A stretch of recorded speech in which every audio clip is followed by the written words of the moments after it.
नमस्कार। आज हम बात करने वाले हैं भगवद गीता की, लेकिन इसे सिर्फ एक पुराना धार्मिक ग्रंथ समझना शायद इसकी सबसे बड़ी गलतफहमी होगी। असल में ये एक प्रैक्टिकल गाइड है, एक मैनुअल हमारी आज की जिंदगी की मुश्किलों से लड़ने के लिए। सोचिए, हजारों साल पुराना ज्ञान और आज भी उतना ही काम का, उतना ही जरूरी। ये सवाल हम सब ने कभी न कभी खुद से पूछा है ना?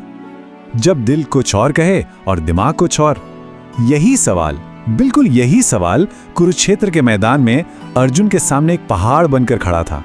और कमाल की बात यह है कि इसी एक सवाल के जवाब में गीता का पूरा सार छिपा हुआ है। तो ये जो कुरुक्षेत्र का युद्ध का मैदान है ना, वो असल में कोई बाहर की जगह नहीं है, वो हमारे मन के अंदर का संघर्ष है। अर्जुन का कंफ्यूजन, उनका डर, उनकी दुविधा, अरे ये सब तो वही लड़ाइयां हैं जो हम सब रोज किसी न किसी तरह लड़ते ही रहते हैं। और गीता हमें यही दिखाती है कि इन अंदर की लड़ाइयों को जीतना कैसे है। तो चलिए देखते हैं कि सफर में हम क्या क्या समझने वाले हैं। पहले बात करेंगे भीतर के युद्ध क्षेत्र की, फिर समझेंगे कि ये आसक्ति रहित कर्म आखिर है क्या। उसके बाद जानेंगे अपनी अपरिवर्तनशील आत्मा के बारे में, फिर देखेंगे कि मन की शांति का रास्ता कहां से मिलता है, और आखिर में गीता के कुछ सबसे शक्तिशाली श्लोकों से सीधी प्रेरणा लेंगे। अच्छा, तो पहला सवाल, वो हजारों साल पुराना युद्ध का मैदान आज हमारे लिए क्या मायने रखता है? देखिए, वो मैदान और कुछ नहीं बल्कि हमारे ऑफिस का स्ट्रेस है, हमारे रिश्तों की उलझनें हैं, भविष्य को लेकर जो डर लगता है ना, वो है। गीता यही सिखाती है कि असली जंग बाहर है ही नहीं, असली लड़ाई तो अंदर है, मन में। और सबसे अच्छी बात, इसे जीता जा सकता है। तो ठीक है, लड़ाई अंदर है, पर इस अंदर की उथल पुथल का, इस बेचैनी का हल क्या है? गीता इसका एक बहुत सीधा और बहुत शक्तिशाली जवाब देती है। आसक्ति के बिना कर्म करने की कला, मतलब बिना अटैचमेंट के एक्शन लेना। और यकीन मानिए, ये पहली और सबसे जरूरी सीख है। यही वो चाबी है जो हमें रिजल्ट की टेंशन से आजाद करती है। इसी सिद्धांत को कहते हैं निष्काम कर्म। इसका मतलब बहुत सीधा सा है, अपना कर्तव्य, अपना काम करो, लेकिन उसके फल से, उसके नतीजे से कोई उम्मीद या लगाव मत रखो। सारा ध्यान सिर्फ काम को अच्छे से अच्छा करने पर लगाओ, परिणाम पर नहीं। अब देखिए, इन दो तरह की सोच में जमीन आसमान का फर्क है। एक तरफ है रिजल्ट की टेंशन, जो सिर्फ स्ट्रेस और डर पैदा करती है और हमारा ध्यान भटकाती है। वहीं दूसरी तरफ, जब हम बिना अटैचमेंट के काम करते हैं तो मन में शांति होती है, निडरता आती है और पूरा फोकस सिर्फ काम पर होता है। चुनाव तो बिल्कुल साफ है ना? ये श्लोक निष्काम कर्म की नींव है। श्री कृष्ण साफ साफ कहते हैं कि हमारा हक सिर्फ अपनी मेहनत करने पर है, अपना बेस्ट देने पर है। उसका नतीजा क्या होगा, ये हमारे हाथ में है ही नहीं। तो बस अपना काम करो और बाकी सब उस बड़ी शक्ति पर छोड़ दो। चलिए अब गीता के ज्ञान की एक और गहरी परत में उतरते हैं। ये एक ऐसी समझ है जो अंदर से एक मजबूत, एक अटूट नींव बनाती है। ये समझ है हमारे असली स्वरूप की। गीता हमें याद दिलाती है कि हम ये शरीर नहीं हैं। ये शरीर तो बस एक लिबास की तरह है। ये बदलता है, बूढ़ा होता है और एक दिन खत्म हो जाता है, लेकिन इसके अंदर जो आत्मा है वो ना कभी पैदा होती है, ना कभी मरती है। वो हमेशा थी, हमेशा है और हमेशा रहेगी।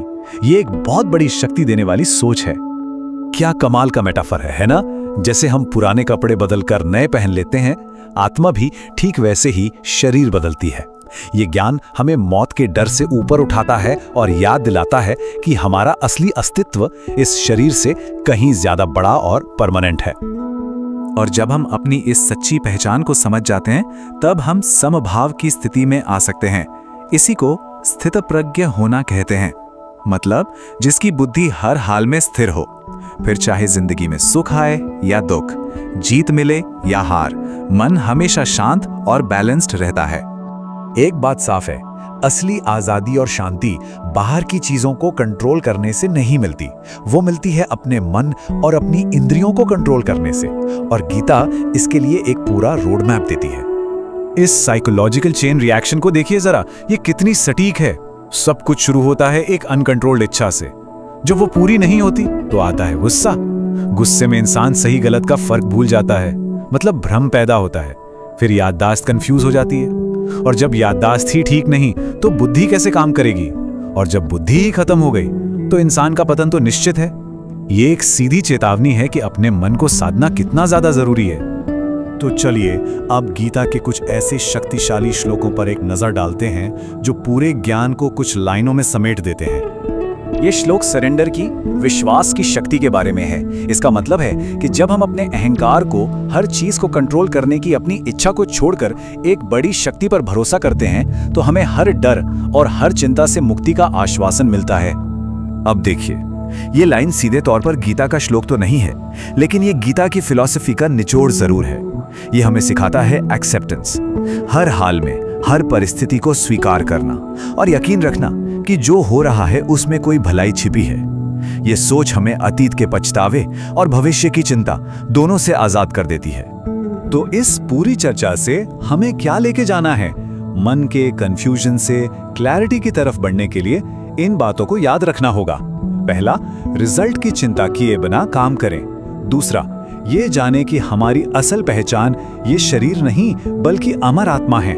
तीसरा, सुख दुख में एक जैसा शांत रहें। चौथा, मन पर काबू पाएं। और पांचवा, जो भी हो रहा है उसे स्वीकार करना सीखें। यही एक शांत और सुलझी हुई जिंदगी का रास्ता है। और अब अंत में ये सवाल हम सभी के लिए है। अर्जुन की तरह हम सभी अपनी अपनी जिंदगी के कुरुक्षेत्र में खड़े हैं। तो अब सोचने का समय है कि इस जीवन के युद्ध क्षेत्र में हमारा कर्तव्य, हमारा असली धर्म क्या है? और इसका जवाब कहीं बाहर नहीं, हमारे अपने अंदर ही मिलेगा।